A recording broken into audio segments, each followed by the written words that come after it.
What's good, YouTube? It's your boy BG Tech Life, and today, as you can see, we got the OnePlus 11 on deck. Last time we seen the OnePlus 11 on my channel, I said it was a better value than the S23 Ultra, and that I do believe it is. But it's not all good with this device. I can't just leave y'all hanging thinking everything about this device is so great, it's not missing anything. No, there's some things missing. There's a reason why the S23 Ultra costs more than the OnePlus 11. And do I think should it cost $500 more? No.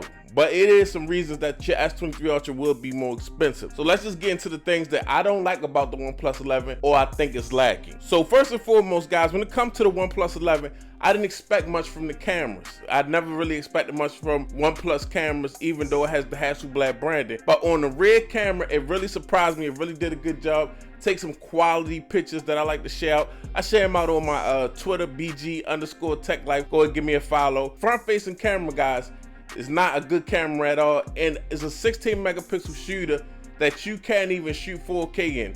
It maxes out at 1080 30 frames per second, not even 60 frames per second. You don't have any options for this to be trying to kill flagships or compete with devices on the top end. 1080 30 frames per second is not it for a front-facing camera on a device in 2023 that costs over $600–700. This device has some dual speakers that get really loud. Like, I will get these speakers but the speakers on this device sound bad when you turn them all the way up. It's a mix. When it gets to max volume, it's loud, but there's no sound quality once you get this thing turned all the way up.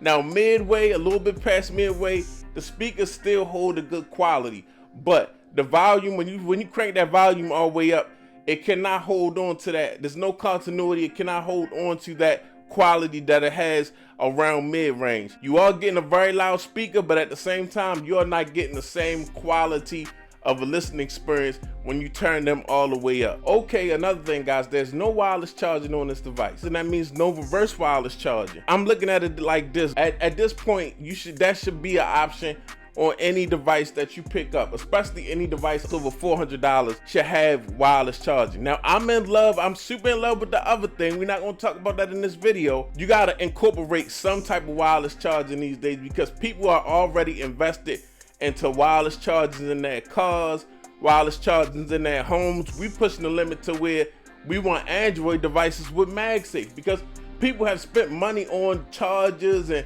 certain car adapters and things of that nature. So you should, if that's going to be the industry standard and things are pushing towards a standard, you should also be chasing that standard. And with no wireless charging, we have no reverse charging. That's another issue that I have with OnePlus. No ecosystem, no watch. Now they do have a OnePlus watch, but OnePlus is not continually working and making a better watch. All the flagships that we have in the USA, the United States, they have even now the Pixel, all have watches beside them that they're updating and trying to make these watches the #1 accessory to their smartphones. So I think for OnePlus to really compete, especially with an 11 and then a 12 and a 13, they need to have a watch that's growing just like the device because people love to fanboy out. Whatever they use, if you use a Samsung, Apple, Pixel, people love to go deep into the ecosystem. So a lot of times when people buy these devices, a lot of times when people buy a Samsung device, they buy a Samsung watch. Buy an Apple device, they're gonna have an Apple watch or they're gonna buy an Apple watch to go along with it. Yes, OnePlus does have a watch, but we need a watch that's getting better every year, not a trash watch from a couple years ago just for the namesake of branding. We need a watch that's evolving just like the smartphone. Now, as much as I like the OnePlus 11, I have to be real with myself and honest. There are some things that need to be fixed and added to this device. There's a lot of good things about this device at the price point, but I feel like there's a few things that OnePlus could put on this device and not raise the price point by much that will make it much more competitive for the flagships that hang above it. So this is no real knock to the device or the OnePlus brand. This is only constructive criticism. So next year when OnePlus drop their next device, it will be even that much more of a flagship killer or competitor at a good price to premium flagship. But thanks for watching the video. If you're not subscribed, get subscribed. If you're not following me on Instagram and Twitter, BG_TechLife, go ahead and follow me. It's your boy BG Tech Life. I'm out. Peace.